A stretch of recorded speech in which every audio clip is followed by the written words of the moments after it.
Okay, so the second Mishnah on Yud Gimel Amud Aleph. Ra'um edaber sim ach v'amr lamativo shel ish zeh ish ploni v'kohen who, if they saw her speaking, we're going to explain what this word speaking means. She was speaking with someone, and they said, what's the status of this guy? Who is he? Ish ploni v'kohen who. She says he's so and so, and he's a kohen. Rabbi Gamliel, Rabbi Eliezer, Omer Namanes, Rabbi Shomer Lo Mipio Nochaim, El Arehu Becheskes Belul, and Osnu Lamamzer Shetavi Raya Lidvareha. Rabbi Gamliel and Rabbi Eliezer say we believe her. But Rabbi Yeshua says we don't live by her mouth, but she's on the status that she has been intimate with someone who is like a mamzer. So a nasin is most likely a group of people that converted in the time of Yeshua to be like the wood choppers and the water carriers, but they didn't really accept the mitzvahs too well, so they were relegated to status of being like a mamzer. So mamzerim are not allowed to marry regular kosher Jews. Mamzer can only marry other mamzerim or convert, because this convert has not yet established yichus in Yisrael. But then again, a ger is allowed to marry a regular Jew also, until she brings a proof that this man is in fact a kohen. And when we say kohen, similar to what we said last week about the ksuva for kohanim, it means someone of a known family and a family of pedigree of known lineage. You want to address nowadays? What is the status today? Like, let's say, I mean, we don't have mamzerim really here nowadays. We do. Okay. So, I mean, the Mishnah in the last parak of Kedushin says that there's 10 different levels of yichus came up from Babel, and before Ezra and Nehemiah left, they set in Bavel at the time they left. These people are ksherim, these people are not ksherim. They live different statuses. So a mamzer is someone who was born from a relationship. The parents would have been prohibited by either a death penalty of beis din or kares not to marry. So in most cases of incest, or through a case of adultery, where the woman was married to a different man.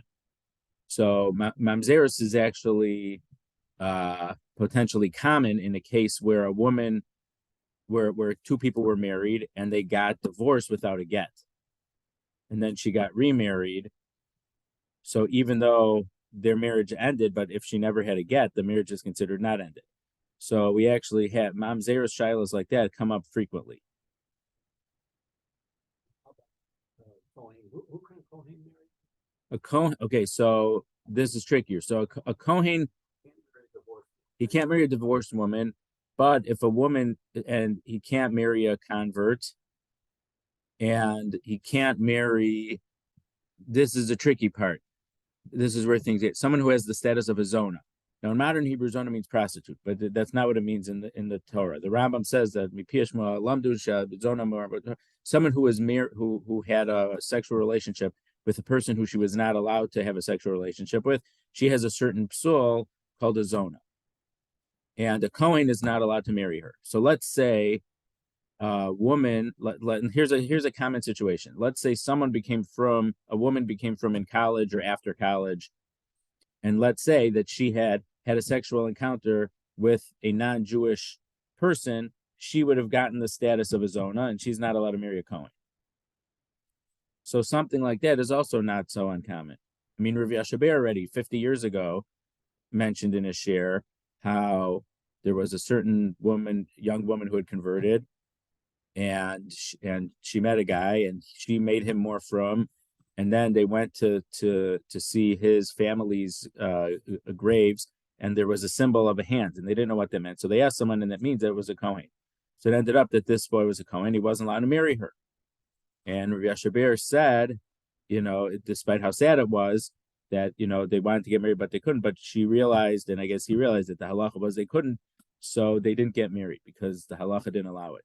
And not because of that, but it happened to be that Rav Yashaber did want people to know if they're a kohen. And I think he extended to Levi also, not because there's no special status of a Levi, but once you already have a special status, that if a kid was a Kohen, they wrote their name with HaKohen on their papers in Maimonides school.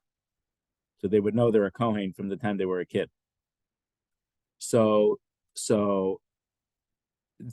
where it gets trickier for a Kohen is if someone is a Chalal. Let's say someone married a divorced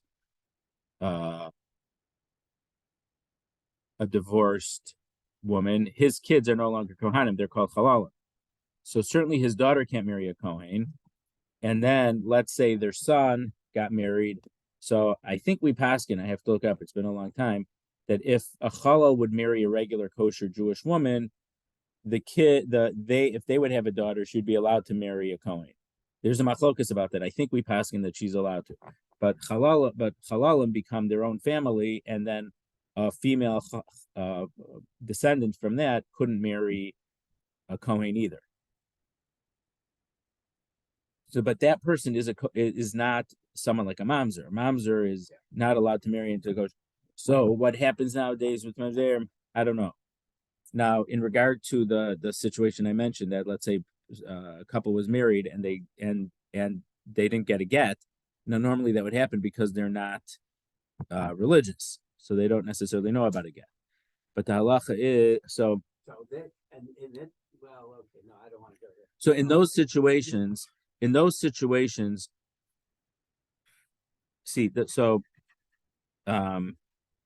There's lots of ways out of it. Okay, you can say I didn't want to go there, but you say that the ketubah was not valid. Well, not the ksuva, but if the witnesses under the chuppah, if they're right, so that is a common heter that they use. That there are no people who were shomer Torah mitzvos who were witnesses, so it ended up that the wedding wasn't necessarily a good wedding. So Rav Henkin, who was the big posek in America before Moshe Feinstein, he was not as accepting of that heter because once people would be living as husband and wife as a common law marriage, it's halachically a marriage that would need a get to undo it. But the heter would be that if they had a conservative or reform rabbi do the wedding, then they thought it was a religious ceremony. And if it ends up that there weren't people who were shomer Torah mitzvos, then you could use it as a heter. But it wouldn't work. I think Moshe Feinstein would allow it, but Rav Henkin wouldn't. Let's say if someone went to just to the court and got married without a clergy member at all. So the fact that they're common that it's more than just common law in that case. In that case, they're legally married, and because there wasn't a religious ceremony, it would be much harder to find a heter for if the woman had kids after she got legally divorced from that first husband and then she remarried someone else.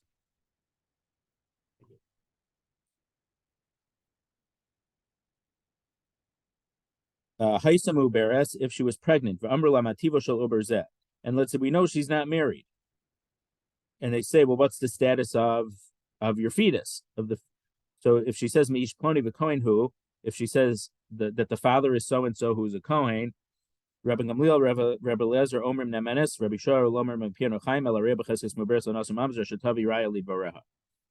So Rabbi Gamliel, Rabbi says say we believe her. Rabbi Shua says we don't live by her mouth, but she's in the status that she has become pregnant from a mamzer until she can prove that she was pregnant from someone who was a kosher Jew. So the Gemara says, "My midaberes." The word midaberes means speaking. Now the Mishnah says that it's better not to engage in conversations with women, but it's not a crime. So when it says you saw her speaking with a man and you say, what's his status? It doesn't literally mean speaking. So what's this word midaberes being a euphemism for? What's it saying? So machlokas amarim. Zeiri amar nistra. Zeiri says that they were secluded in a room together. Rabbi Asi amar nivala, and Rabbi Asi says we know that she had a sexual relationship with this guy. So bishlam lizeiri hainu dekani midaberes. So according to Zeiri, that she had only been secluded, and we have no evidence that they actually engaged in a sexual relationship. We understand why the Mishnah says just midaber she was speaking, and it doesn't say that she had cohabited with such a man. Elul Rav Asi my midaberes. But according to Rav Asi, how come it uses the word medaber, speaking? That's not at all similar to what actually happened. So the Gemara says, Lishnam Aliyah, it's a nice language. When we say nice, you're saying something in a nice way and not saying something which is a not nice thing to talk about. The Kidiksiv, as the pasuk says in Mishlei, Achlo Machdapia, Vermala Pa'alti Aven. This means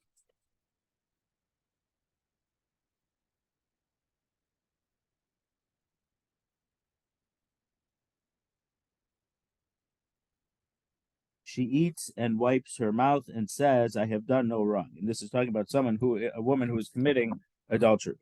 So because this pasuk talks about the Amra, she says, so it seems that the Iri say we're using the word medaberes to speak to show that she is saying so this pasuk is talking about a case of adultery, but it's saying she ate and she wiped her mouth. So it's a euphemism for something else. Now there happens to be a different opinions in the Rishonim a few weeks ago in Parshas Miketz about Yosef and the wife of Potiphar. So Yosef, one case says, I can do everything. Yosef was in charge of everything in the house, except with the bread that he ate. So some Rishonim will say, meant that the Egyptians did not eat with people from Eretz Canaan, which is a different question. How did they know? If he was from Canaan, no one was smart enough to put two and two together that he was the missing son of Yaakov. But literally so the Ibn Ezra goes so far as to suggest, because some say that the Egyptians worshipped the bull, and or the sheep, and that's why they didn't eat the sheep, because it was their religion. Ibn Ezra goes a little bit farther and says maybe they were completely vegetarians, and so therefore people who ate meat was considered something very disgusting to them. I think there was probably about 40 years ago, a little bit before my time, there was a book about someone shipwrecking in Japan, I think, from hundreds of years ago. It was a fictional book that a British sailor, their ship landed up in Japan, and the Japanese didn't eat animals. And this guy was being respectful of trying to learn the culture and the language. And in Japan, around that place, there was, again, this is fiction, but they had a neighborhood for these foreigners who did eat meat, and the Japanese didn't look upon them in a positive way. So that's similar to what it seems to according to that mode of understanding, what the Egyptians' attitude towards people who ate meat. But the other opinion, is that Yosef had full role of everything in the house except with the master's wife. And it euphemistically calls it the bread that he ate, that meaning that the master's wife was considered the bread. So that's actually very similar to this pasuk in Mishlei that we're using Lashon Ma'aliyah. Now the Gemara in Psachim, which this Gemara is mentioned in Psachim also, gives some examples where the Torah uses some extra letters to say an animal which is not pure instead of saying an impure animal. So meaning, even though it's not a problem to say impure, but it's better not to say impure. So we say an animal that is not pure. Now the problem is the pasuk says many times the word tameh or tmeah, but the Gemara Psachim there tries to say that it's better to say things in a nice, positive manner and not saying things in a more crass manner. The Bishlam live is the Iri. So now we're trying to figure out whose opinion makes more sense. The Iri, that the first case in the Mishnah Medaber speaking meant just that they were secluded together, but we don't know that they actually did anything more than that. And Rav Asi says that it's Nivala, that they actually cohabited together. So Bishlam is the Iri, Hainu Diktani Tarti Medaber Sumoberes. We understand why the Mishnah has two different cases. The Reisha, the first half of the Mishnah, is talking about where they were secluded, but we didn't know that they did anything more than that. The second case, she was pregnant. So we know if she's pregnant, they certainly did more than just talk together or be in a room together. Elul Ravasi Tarti Lamali. According to Ravasi, the Medaberis means she cohabited with him. Why do you need one Mishnah din in the Mishnah to ask about if they cohabited, and then another case when she's pregnant? If she's pregnant, they obviously cohabited also. So why do you need both cases? So Rav Asi would answer, the Gemara answers on behalf of Rav Asi, because what's happens if someone, like we just mentioned a few minutes ago, that if a woman was cohabited with with someone who she's not allowed to marry, she has a status of puzzle. She doesn't become a mamzeres or things like that. But let's say she's not allowed to marry a Kohen or things like that. So, so we need one. So her status could change, and if she would have a kid, we also need to know what the status of the kid would be. So therefore, we need the first half of the Mishnah just tells us about her status. You ask her what's the status of that guy, and then there's a machlokas between Rabbi Gamliel and Rabbi Lazar on one hand, and Rabbi Shua on the other hand. If we believe her for her own status, and then the second case of the Mishnah is saying, is she believed in regard to the status of her child, which in this case wasn't even born yet, because it sounds like because they shall ubers that. So this works according to the opinion that says, to the opinion that we hold her to stay in a state of kashrus, that she doesn't have a status of a psul machshir b'vita. Her daughter could also be kosher, meaning if she's a daughter, if her baby is a girl, that girl could marry a Kohen. But there is an opinion that says, even if we believe her in regard to her own status, she is not believed in regard to her child's status, and would need to bring proof to her for her daughter. So if we believe her, we don't believe her for this. So why does the second case of the Mishnah we wouldn't hold like that? So what would Rav Asi say?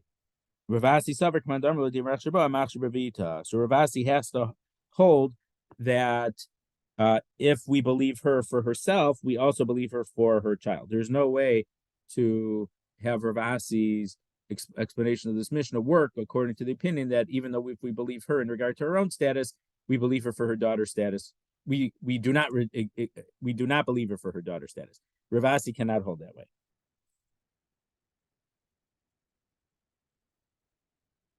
Amarli Rav Papa Abaye. Rav Papa said to Abaye. So they were discussing this machlokas.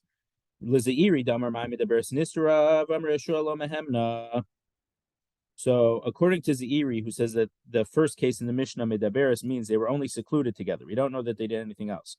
Rabbi Yeshua says, Lo mehemna, we don't believe her, and we assume that she was with Mamzer, Amar Rav, but Rav said in the end of Kedushin, Malkin al Yichud, Bein Osrin al Yichud. If someone was secluded with someone and they weren't married, we give them rabbinic lashes because we want to.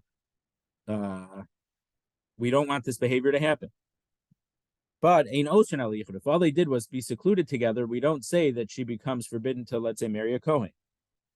So lema delo Rabbi Yeshua.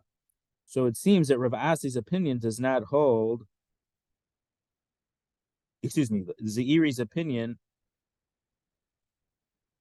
Excuse me. So Rav's statement of ein osrin al yichud doesn't work according to Rabbi Yeshua, because according to Rabbi Yeshua, if she was secluded together with this other guy, we assume that she did become puzzle. So that it ends up that Rav's opinion, Rav was an Amora, that if someone was secluded with someone who was puzzle to them, they do not become puzzle. But that's against the opinion of Rabbi Yeshua, because Rabbi Yeshua in our Mishnah says if they're secluded, according to the explanation of Zeiri, she does become forbidden to marry a Kohen after that. So the Gemara says, "Afilu Tamar Rabbi Yeshua." No, it even works according to Rabbi Yeshua. Malu asu b'yochzin, meaning according to the regular status, we do not say that she's forbidden to marry a Kohen. However, the Kohanim or whoever became very meticulous and very strict that if there were certain reasons for doubting of the woman's status, the Kohanim stayed away from her.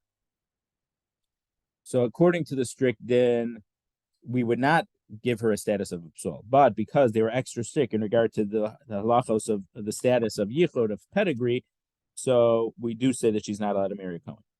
Meisave. So we asked against this. So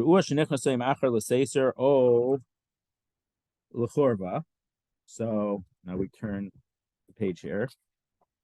So if you saw her that she went with this guy to a secluded place or a chorva. Now we usually translate chorva as like a derelict, abandoned building. Rashi says it's a little more than that. Rashi says that those places are used for znus. So I guess in modern days, in our current say, a chorva would be a status of an hourly motel. So someone in my class, so they lived in south of Devon, and so for his bar mitzvah, his uncle who came in from out of town went to one of the motels on Lincoln there and asked about renting a room for 4 days and at the crib for his baby. So the way he said the guy in the office said, "Days?" And they said, "Yeah, do you have a crib?" He said, "A crib?" So that was not something the way that meaning they told the uncle, they said it's not going to work out. He's like, "No, how bad could it be?" And he asked, and then it ended up not being. And this was after Mayor Daley knocked down half of those motels in the early 90s. So v'amru la'mativo shalish is a coin who like long-term living, right? Right. Mm-hmm. V'amru la'mativo shalish is a coin who ben achi abahu. So they asked her, well, who is this guy? And she says he's a Kohen and he's my cousin. Because according to halacha, you can marry your first cousin. There's no problem with that. So I don't think it means both. What? Okay. So so either he's a Kohen or he's my cousin. So meaning we know that he's a kosher person. Rabbi Gamliel, Rabbi Lezer, Omer Menes. Rabbi Gamliel and Rabbi Lezer says we believe her. Rabbi Shua, Mer Lo Mepiano Chaim Al Reu B'Cheskes Beul and Asung Lamabzer Shetavi Raya Lid Vareha. Rabbi Shua says we don't live by her mouth, but she's in the status that she had cohabited with mamzer unless she can prove that he was a kosher person.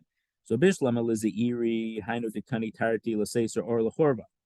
So we understand Zairi, who explained our Mishnah that Midaberes meant they were just secluded. That's why you have two statuses. If you went into the Seser, the abandoned, the secluded abandoned place, or a Chorva. That's why you need two different cases. So Seser just meant that they were secluded, but it doesn't mean that they did anything else. If you go to a chorva, you go to the motel. What happens in the motel? You know what happens in the motel. So El Ravasi Damar Nivala Tarti Lamali. According to Ravasi, why does this brisa say why that mitaberis means nivala? Why do you need two cases? If you become forbidden just by he holds midaberis is they're cohabiting together. Why do you need to tell the case of cohabiting together twice? So the Gemara says chada kitani laseser chada kitani laseser dechorva. So it's so you're asking. So the Gemara is saying the question is based on the fact that you said laseser secluded place or lechorva, the hourly motel. But he said it was only one case. It was Laseser de Chorva, the secluded part in the motel. So you know that it was what was happening there. So there weren't two cases, it was only one case. But the Gemara says, V'ha Laseser or Lechorva Ktani. But the Brisa clearly stated that there were two situations. One was a secluded place or to the hourly motel. So you can't change the text when there's no reason. We mentioned this, we talked about this a little bit last week, about we had a machlokas last week of people not wanting to change the text of a brisa unless there was a clear proof that the text had been corrupted and garbled and it had to be changed. So the Gemara answers katani chada lechorba demasa v'chada lechorba dedabra. So when it says chorba, so it says a seser lechorba, but it means two different cases. One case is the motel in the city, and one is a motel in the boonies, in the middle of nowhere. V'tzrichen, you need to tell us that what the halacha is in both of those cases. If you're talking about a city, let's say we say most people in the city are kosher people.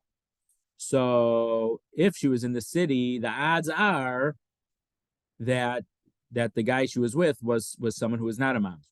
But if it's in the middle of nowhere, people come from all over the world. We have no clue what status those are. So maybe Rabbi Gamliel would say, in that case, Rabbi Gamliel might agree that still we assume that she is, that we believe her.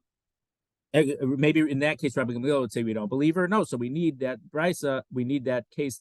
So Rabbi Gamliel says, even in that case, I believe her when we ask her. Yes, because most people, in regard to her, it's mutter to be married. But if they were in the motel in the middle of nowhere, Rabbi Gamliel might agree to Rabbi Yeshua that we assume that whoever she was with was a puzzle person, a mamzer.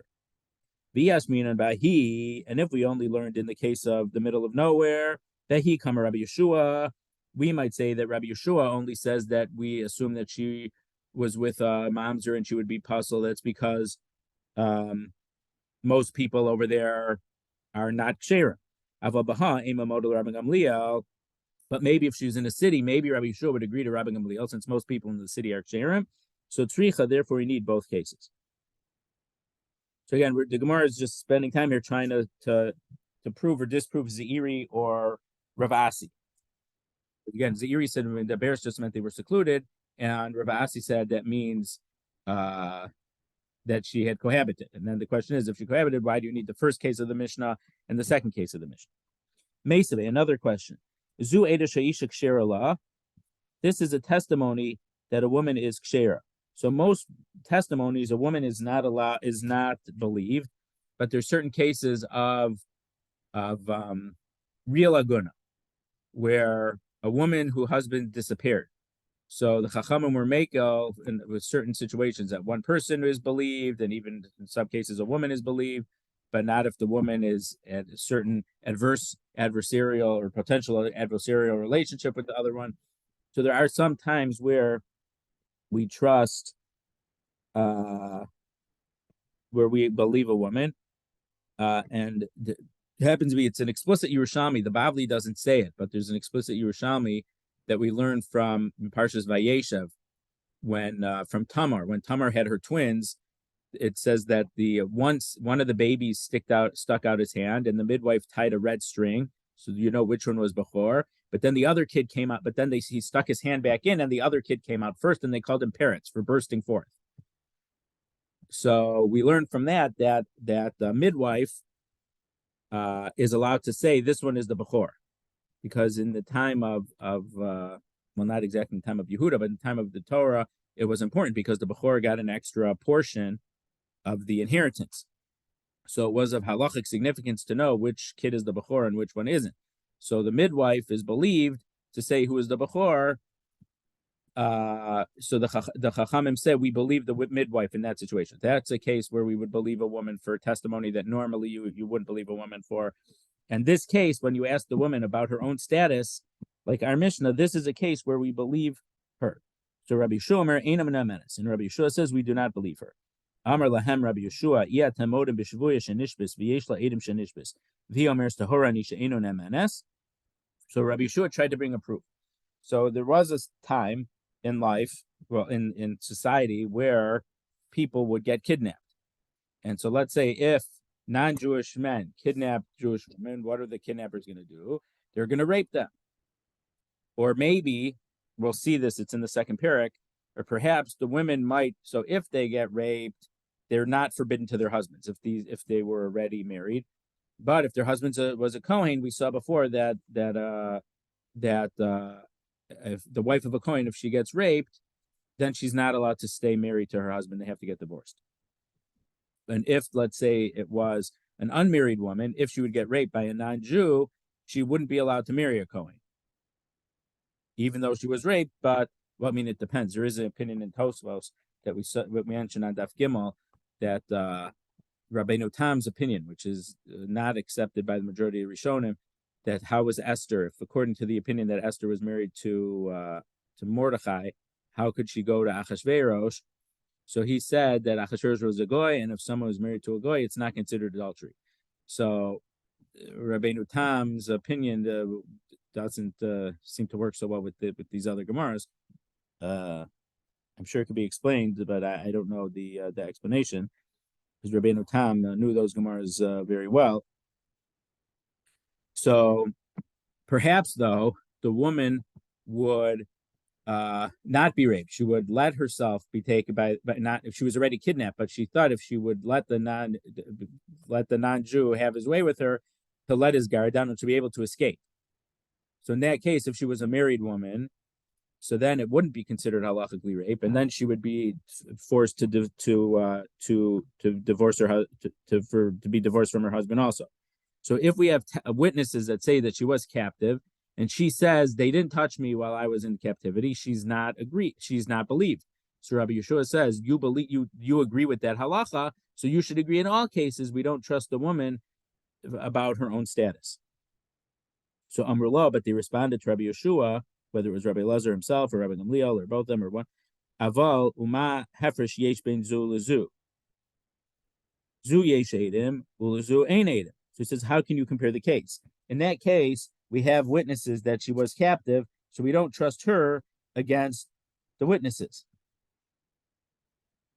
But in the case of our Mishnah, when they were secluded, we don't have any witnesses that she for sure cohabited with them. So we don't know for sure that it's possible. So since there's not contrary evidence, we would believe her what she says.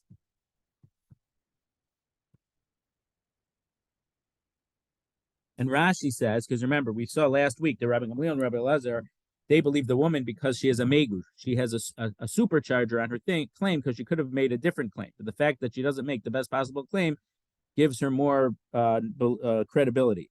So the megu is, she could have said, I didn't have any relations with it. She could have pulled a Bill Clinton. I did not have relations with that man. But because she didn't say that, she said that she agreed that she did have relations with that man. But he's a Kohen, or he's from a known family. So we believe her. That's Rabbi Gamliel would believe her because of the megu. But in the face of witnesses, we wouldn't believe what she says. A megu wouldn't be enough. Her statement with the megu wouldn't be enough to counteract witnesses. So Amar Lahem, Rabbi Yeshua says, they said in the case of her being pregnant, we see that she's pregnant. She didn't get pregnant by the Immaculate Conception. The fact that we see she's pregnant is itself testimony. Now, this is slightly different, but it's important to mention. In Rabbi Bleich mentions, I think from the Kesuvos of Rav Mordechai Shvadron. I forgot the name of the Kesuvos. I think that's where he quotes it from. Is that if a couple, a Jew and a non-Jew, are living as husband and wife, they have a halachic status of publicly being intermarried.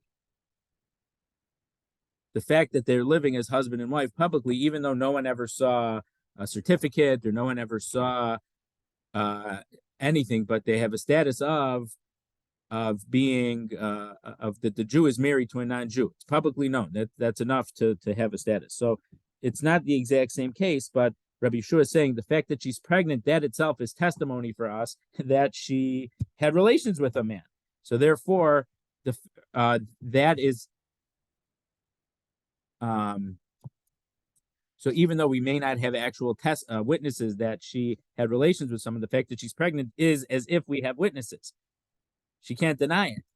So in the case of where she's pregnant, we wouldn't believe what she says. That's Rabbi Yeshua's opinion. Amrullah, Rabbi Gamliel, Rabbi Elazar said, "Rovov de kochavim prutzim barayos heim." So they said the majority of pagans of the kochavim, they are steeped in immorality and especially sexual immorality.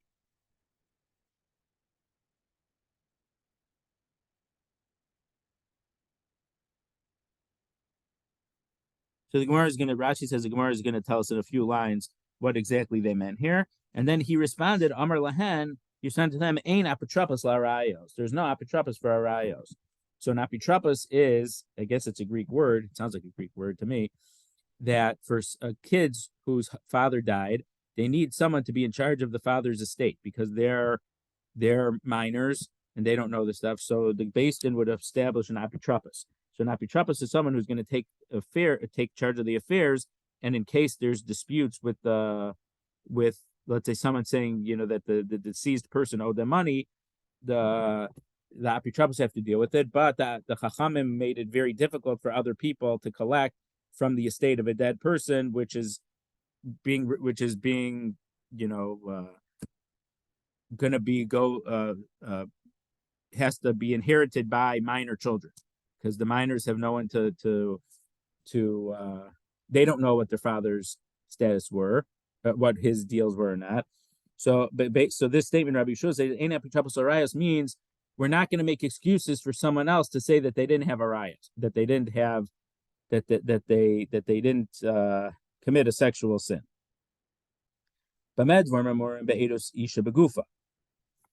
So when do we say this? This is about the woman talking about herself.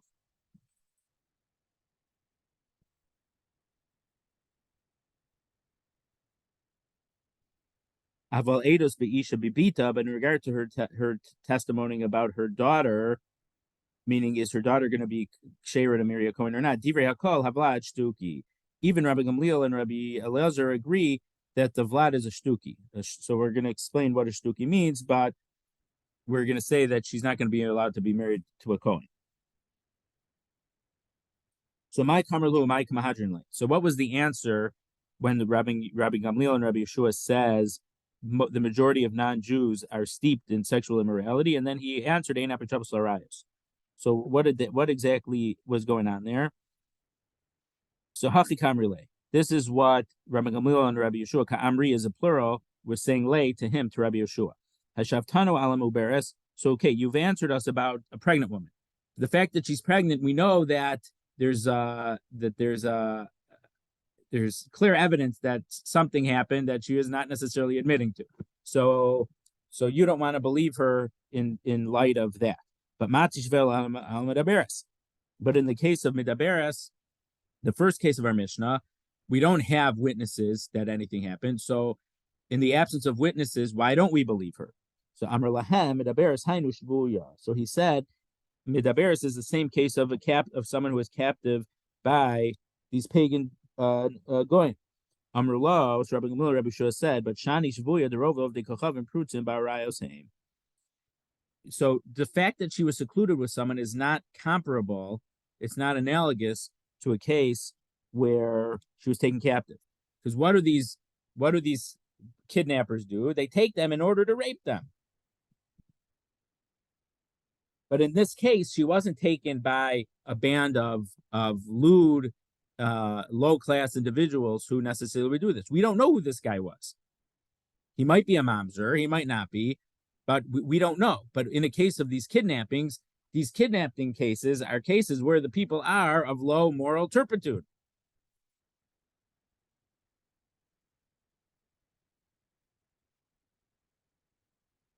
So Amar Lahem, so Rabbi Yeshua responded to Rabbi Gamliel and Rabbi Eliezer, Hanami kevan de istater ein apotropos l'arayos. No, but even for the woman who went willingly with one other person, it wasn't a case of being kidnapped for lewd purposes. Ein apotropos l'arayos. We don't become an apotropos, an overseer of the account, to make claims on her behalf. So katani mi has tarti midaberes u'medaberes. But we see that there was two cases, midaberes and muberes, that she was secluded, and then a case where she was pregnant. Tiyufta Ravasi tiyufta. So we have disproved Ravasi's opinion that the first case in the Mishnah was talking about where she had cohabited. So we've disproved Ravasi, so we're left with Rav Zera.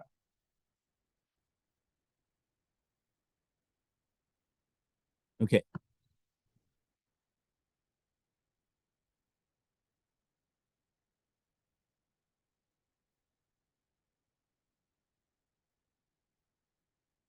Okay, so now the Gemara says, "V'tepuk lei." We're about 20 lines up from the bottom. The last word on the line is v'tepuk. V'tepuk lei dahasam rov psulin etzla, v'hacharov ksherin etzla. But why don't we say that there, in the case of a captive, the difference is that the people who take her captive are pagan non-Jews who are completely, if she would have sexual relations with them, whether against her will or not against her will, she will become forbidden to marry a Kohen because she'll have the status of a zona. But v'hacharov ksherim etzla. But here, in the case where we saw her be secluded, and we asked her, "Who is this guy?" In that case, it was in a city where the majority of the people are kosher, are kosher Jews. So there's a big difference between captive and not captive. Misayela and the Rabbi Shua ben Levi. So this would support the position, the opinion of Rabbi Shua ben Levi. Dam Rabbi Shua ben Levi l'divrei hamachshir machshir afilu barov psulin. According to Rabbi Gamliel, Rabbi Eliezer, who say we believe her even when the overwhelming evidence, and I shouldn't say overwhelming evidence, even when the majority of the people who she could be with would render her psula to marry a Kohen. L'divrei haposel, posel afilu barov ksherim. According to Rabbi Yeshua, that we don't believe her at all. We say that she has the status of being with someone who's forbidden to her. That's true, even if most of the people who she would have been with, meaning if she went with the random guy in the city to a secluded place, even if all the majority of the random guys were kosher Jews, Rabbi Yoshua is still strict and paskins that the worst case scenario happened, and she is has a status of his own, and she wouldn't be allowed to marry a Kohen. Rabbi Yochanan. Rabbi Yochanan says, L'divrei hamachshir b'machshir b'bita.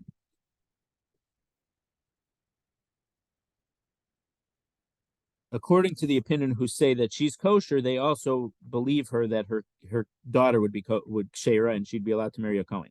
L'divrei haposa ba'posa b'bita.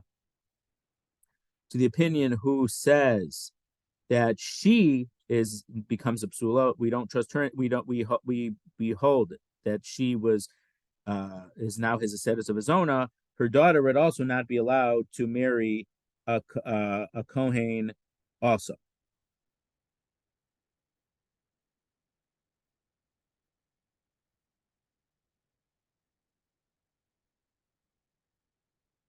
Again, because we disproved Ravasi now. Ravasi was the one who held, we said on Amid Aleph, we said that Ravasi has to hold, if we believe her, we also believe her for the daughter. But since we have now disproved Ravasi, we hold like Reb Zera, the machlokas in the Mishnah between Rabbi Gamliel and Rabbi Elazar on one side that we believe her, and Rabbi Shua on the other side that we don't believe her. They could also be arguing about the status of believing her automatically. We believe about the status of her daughter also, or believing if we don't believe her, we also hold that her daughter will be not allowed to marry a Kohen. Rabbi Lazar Omer l'divrei hamachshir ba'posa b'bita, and Rabbi Lazar holds. This is Rabbi Lazar an Amora, I think, not Rabbi Lazar the Mishnah, because this Rabbi Lazar is arguing with Rabbi Yochanan. And we had a Rabbi Eliezer in our Mishnah, Rabbi Gamliel and Rabbi Eliezer. So just know this is Rabbi Elazar, who's an Amora, is arguing Rabbi Yochanan. And Rabbi Elazar here holds, L'divrei hamachshir ba'posa b'bita. Even though the opinion, Rabbi Gamliel and Rabbi Eliezer, that we believe her and she still would be kosher to marry a Kohen, posa b'bita. We do not believe her in regard to the status of her unborn daughter. Amar Rabba, my time of Rabbi Elazar. So Rabbi says, what's the reason of the Amor Rabbi Elazar that even if we believe her, we don't believe her for her kid? Meaning, even according to Rabbi Eliezer and Rabbi Gamliel, who believe the woman, Rabbi Elazar, the Amora, says they don't believe her in regard to the status of her daughter. She's allowed to marry a Kohen, but her daughter wouldn't be able. If the girl she's pregnant with right now, the child she's pregnant with right now is going to be a girl, that girl's not allowed to marry a Kohen. So what's Rabbi Elazar's reasoning? Bishlama ihi isla chazaka de kashros, bita leisa chazaka de kashros. Because she right now had a chazaka that she was allowed to marry a Kohen, but her baby wasn't born yet, so she never had a status of being allowed to marry a Kohen. Therefore, she's not allowed to marry a Kohen. So the idea of chazaka is we can keep the original presumption. Since she had original presumption that she was allowed to marry a Kohen, based on what she says, we still allow her to marry a Kohen. But her daughter never yet had a status of being known as being kshera, so she in fact is not allowed to marry a Kohen. Esave, Rabbi Lazar, Rabbi Yochanan. So Rabbi Lazar asked against Rabbi Yochanan because Rabbi Lazar, the Amora, held that Rabbi Yeshua, Rabbi Gamliel, and Rabbi Eliezer hold we believe her for herself and for her daughter that she's kshera. Rabbi Lazar, the Amora, holds no, that they hold that she's kshera, but her daughter wouldn't be kshera. So Rabbi Lazar asks a question against Rabbi Yochanan that we believe her for the son for her daughter. The Medvar Memurus Eidos Isha Begufa. When do we believe the woman if it's about her own body? Aval Eidos Isha Bebita Divrei Hakol Havalad Shtuki. But when the woman is testifying about her daughter, everyone agrees that we don't believe her, that the Vlad is a Shtuki. This we had about 15, 20 lines up. My love Shtuki Upasul. So when we say Shtuki, doesn't that mean Psula? So what is it? So Shtuki, if you learn Asar Yochsin, the last chapter of Kedushin, and it says the different levels of pedigree of Yichus. So there's a case where there's a single mom, and you ask the kid, and the kid says, who's my daddy, and the mother says, shh. She quiets him from the word sheket. So in that case, that situation, the kid is not a fully kosher Jew, because the woman is whether it's because she's hiding or there's an element of unknowing, the likelihood is there's enough doubts is that we can't assume that the kid is a fully kosher Jew. We're not saying he's a mamzer. We wouldn't let him marry a mamzer, but he wouldn't be allowed to marry a fully kosher Jew either. So the Gemara says, no, it's not a shtuki who's pasul. Lo, shtuki v'kosher. We call him a shtuki, but he is kosher to marry a Jew. So then the Gemara says, "Umi ika shtuki kosher." What's the fact of the whole category of yichus of a shtuki is someone who is not kosher to marry any Jew. So how come you're saying there's a shtuki who is kosher to marry any Jew? So we say, there is such a concept, Kiddush Shmuel, according to what Shmuel says. The Amar Shmuel says, Asar kohanim omdim, upirish echad mehem uba, havlad shtuki. If there were 10 kohanim there, one of them left the group and was went with the woman and made her pregnant. Havlad shtuki. The vlad has a status of a shtuki. So my shtuki. So what does it mean shtuki? If it's that we quiet him from the state of his father, pshita. Of course, we don't umi yadina navua. Manu. We don't know who his father is. Therefore, if one of those kohanim die, and let's say one of them is rich, they come out of the woodwork and says, I am, the child of that Kohen, and I get a piece of his estate. So no, there's no evidence that that's his father. So we certainly wouldn't believe him that that's his father in regard to getting a monetary, for monetary matters to get a part of the estate. So did we know which one was his father? But we quieted him for being a Kohen, because we know that all 10 people over here were a Kohen. We know his mother became pregnant from one of those 10 Kohanim. So the father of this kid is definitely a Kohen. But since we don't know who the Kohen is, we treat the kid not as a Kohen. That's what Shmuel said. Kidiksiv, the pasuk says, this is by Pinchas, and it will be to him and to his children after him a covenant of kahuna forever. So Misha Zara Miyuchas Achrav, only a Kohen, who's a Kohen, someone whose kids have yichus of their father. We know who their father is. It's Aaron ben Amram, or it's Pinchas ben Elazar. But Yatzazeh Shein Zara Miyuchas Achrav. But excluding this case, whoever this father is, we don't know. That kid is not called the kid, Shmerel ben Beryl the Kohen, because we didn't know who the father is. We know he's a Kohen, but since we don't know who the father is, we don't treat that kid as a Kohen. So if you want to do the avoda, we wouldn't let him do the avoda. We wouldn't let him eat truma. How Aras Rosasu does complete to Rabbi Yosef. So there was a case where two people, they were engaged. He had given the ring, whatever. But she was pregnant already, and it was before the chuppah. And they came to Rabbi Yosef. He amra.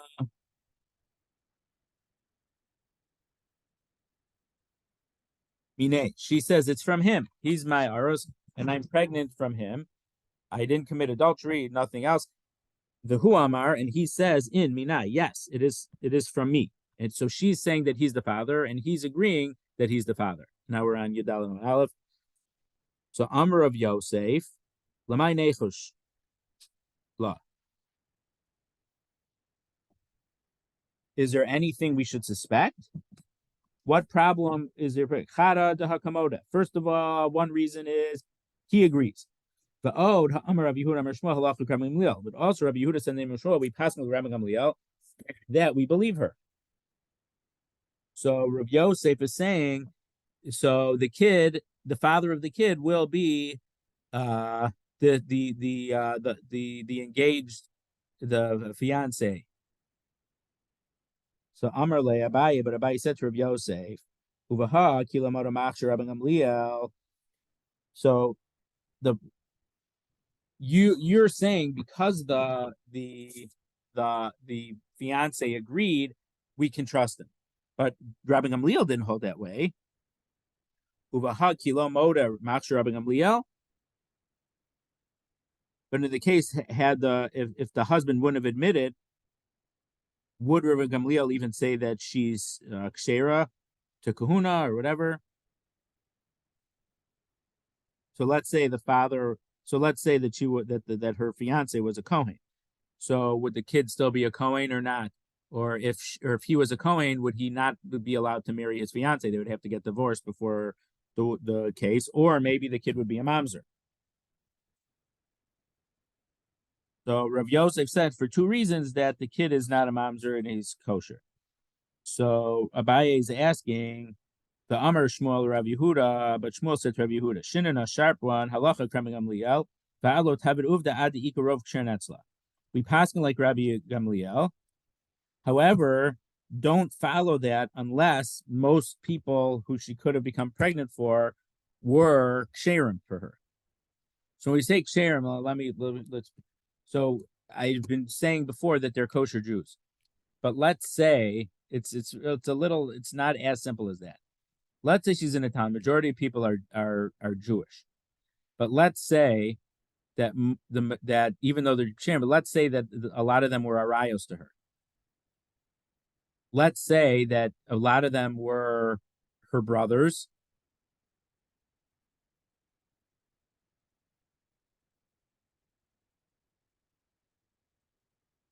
Or other people that whatever reason she wouldn't be allowed to marry. So even if the majority of the people in the town were ksherim, but if they would make her if it would be an incestuous relationship, then it wouldn't be rov ksher netzla either. So I said before, majority are Jews.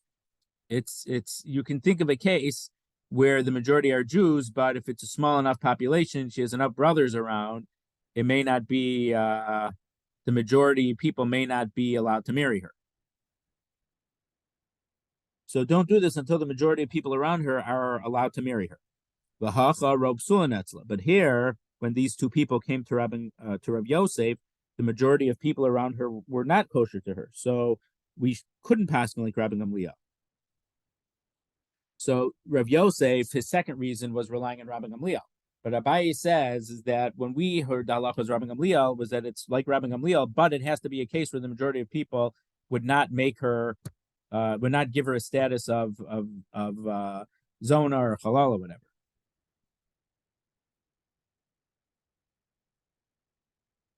Oh, so that'd be a different case. Let's say that for whatever reason she had been divorced, maybe even as a minor, or maybe for whatever reason, and the majority of people in there were Kohanim. So they wouldn't be allowed to marry her either. So they're kosher Jews, but they wouldn't be allowed to marry her. So that would be another case where the majority of people around her are not ksherim for her. So that was Abaye's question. So Rabbi Yosef says, "Well, Kamech, according to you, Abaye tikshi lechai gufa. You should find Shmuel's statement problematic. Halacha vat lo tavidoda. He says we're passing like Rabbi Gamliel, but don't rely on Rabbi Gamliel unless majority of people are allowed to marry her. If the halacha is like Rabbi Gamliel held in all circumstances. How come you add this caveat? That's against the premise of passing Rabbi Gamliel. Elamai islach l'meimer. So what do you have to say about the statement from Shmuel? Halachatchila hadiyevin. That lechatchila, if a Kohen says, "Am I allowed to marry her?"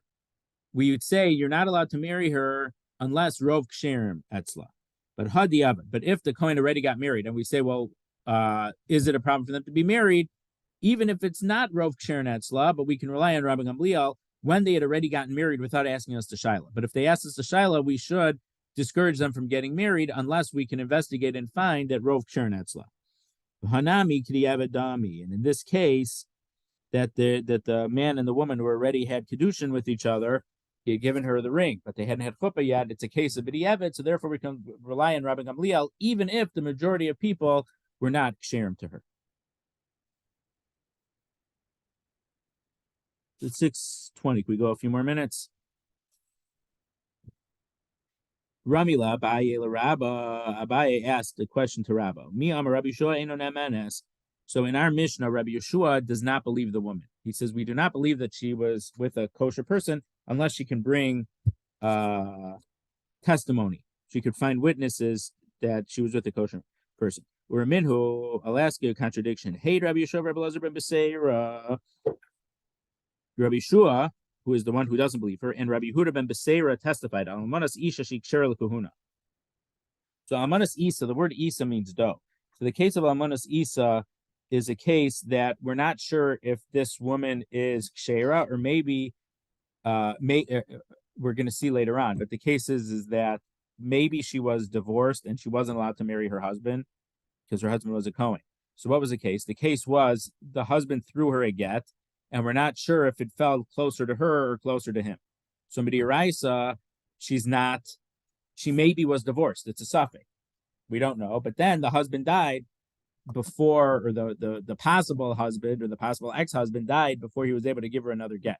So now she's a widow. And then she married a Kohen. That's the situation. So, I mean, the way that we give gittin now, we're very strict. The woman holds her hands open, and the husband has to drop it into the hands. She's not allowed to move her hands up. If they move their hands up, we say do it again. And the Kohen and the husband can't place it into it. It has to drop. They're very meticulous, the Beis Din, in making sure that she's holding it and she doesn't do any act to get it. So we're very meticulous and particular about making sure that get got delivered properly. But this case is a case where he threw the get and we weren't sure that he threw it close enough to her. So I mean, to us throwing it, we wouldn't rely on that nowadays. We make sure that he drops it into her hand.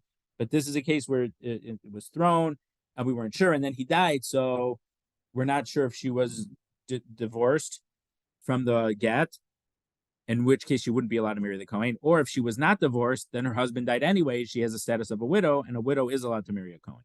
So that's this case. This is Almanas Isa. So Rabbi Yeshua and Rabbi Yehuda ben Beseira paskin that this Almanas Isa is allowed to marry a Kohen.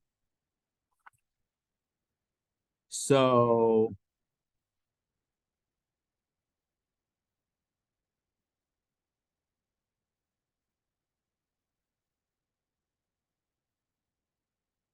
Rashi says, so we will assume that we keep her status of being that she was allowed to marry a Kohen, and just because of the suffix, we're not saying that we consider her to be not kosher. Now, Rabbi Yeshua could have. So, what was the case here? Rabbi Yeshua says she was secluded with this guy, and maybe the guy is puzzle. We don't believe her otherwise, and she loses her chazaka. So how?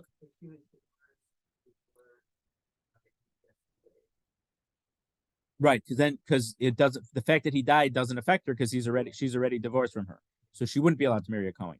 But if the get really was closer to him, and so therefore she was never divorced, when he dies, she has the status of a widow, not of a divorcee, and she'd be allowed to marry a Kohen.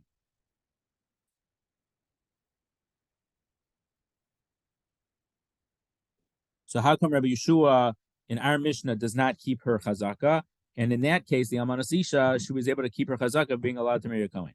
So Amarle, Rabbi said, Hachi Hashta. What are you asking? Hasam Isha Nises Bodekes Venises. When a woman there that Almanas Isa, the widow who we don't know if really she was divorced before she was a widow, before you get married, you investigate who you're marrying. But Hacha Isha Mizana Bodekes Mizana.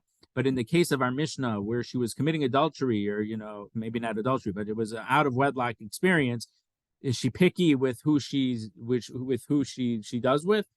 No. So there's no reason to assume that would have been a kosher person. Amar Rava. Rava says, Rabbi Yeshua kasha, but there's a contradiction between Rabbi Yeshua from the Mishnah about Amanas Isha with our Mishnah. The Rabbanan Gamliel lo kasha, but there's no contradiction between Rabbi Gamliel's opinion. Haktani say, for the end of that Mishnah says, Amar lehen Rabbi Gamliel said to Rabbi Yeshua and Rabbi Yehuda ben Sarah, Ki ba'alnu eiduskan.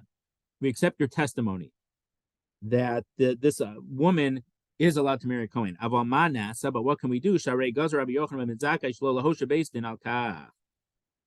But Rabbi Yochanan ben Zakkai made a gezerah decree that we're not allowed to make a beis din to paskin this shaila. Shakohanim shomim lachem l'rache, because the Kohanim listen to the court in order to distance, meaning they'll be strict and not marry certain women. But the Kohanim aren't going to listen to the beis din to allow someone who might not be okay. The Kohanim are very strict. So if the Chachamim say, here's a chumrah you have to accept, they're going to be happy to accept the chumrah. But in regard to a kula, they're not going to accept the leniency. So Rabbi Gamliel, so how come Rabbi Gamliel in our case would accept it, but Rabbi Gamliel there paskin that you couldn't accept it? So Elamar Rava says the Mishnah had to be something else. The Rabbi Gamliel lo kasha. There's no contradiction between the opinion of Rabbi Gamliel because Hasan Bari Hachishama. Here, when the woman says, I was with so-and-so who's a Kohen or from a well-known family who's miyuchas, she's saying it with certainty. But Hachashema, the case of this woman of we didn't know if she was divorced or not, it's a maybe claim. So because the claim is not a claim of sure, which we spoke about this concept last week, the concept of tainas bari, a certain claim versus a shema, a claim of maybe. The claim there of that woman was only a maybe claim. Rabbi Yeshua, nami lo kasha. There's no contradiction to Rabbi Yeshua. In that case, he's believing her. Why? Because in our Mishnah in Kesuvos here, there's only one doubt. So we're not going to believe her testimony to overcome one doubt. But in the case of in Adios, where the other Mishnah, where maybe she was divorced, maybe not divorced, but then the husband died, there's two sveikos. So when there's two doubts, we can, the fact that she is saying something, we will listen to her against two doubts. We won't listen to her against only one doubt. Hilkach. So according to Rabbi Gamliel's opinion, who we believe her claim, which she said as a certainty of for sure, it's so strong that even if there's one doubt against it, we accept her testimony. Vikile and Rabbi Gamliel, Vikile Shema da fil b'safik sveika nami pasal, and he holds that a maybe claim is so weak that even in a case of a double doubt, a sveika, he would also say that she is not allowed to be married. Meaning, if there's two reasons that she's not okay and she says something, then her maybe claim isn't enough to undo two doubts. So a certain claim from her is strong enough to overcome one doubt, but a maybe claim from her is not strong enough to overcome a double doubt. Even though double doubts are usually very considered weak, Rabbi Gamliel holds that a maybe claim is so weak, a maybe claim doesn't overcome a double doubt. But Rabbi Yeshua, one doubt is strong enough that one doubt is stronger than a tainas bari, a certain claim, and we say she's pasul. But he holds a case of a double doubt is so strong, even though her claim is only a maybe. If the double doubt overcomes that maybe, or even despite the fact that she doesn't have a good claim, the double doubt is enough for us to rely on the kula. And he said that she was kosher in this case of the Almanas Isa, that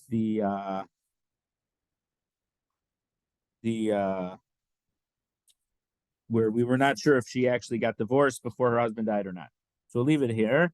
So we're on Yud Dalet Amud Aleph, 3 lines from the bottom. Tana Rabbanan, that's where we're going to leave off. So next week will be after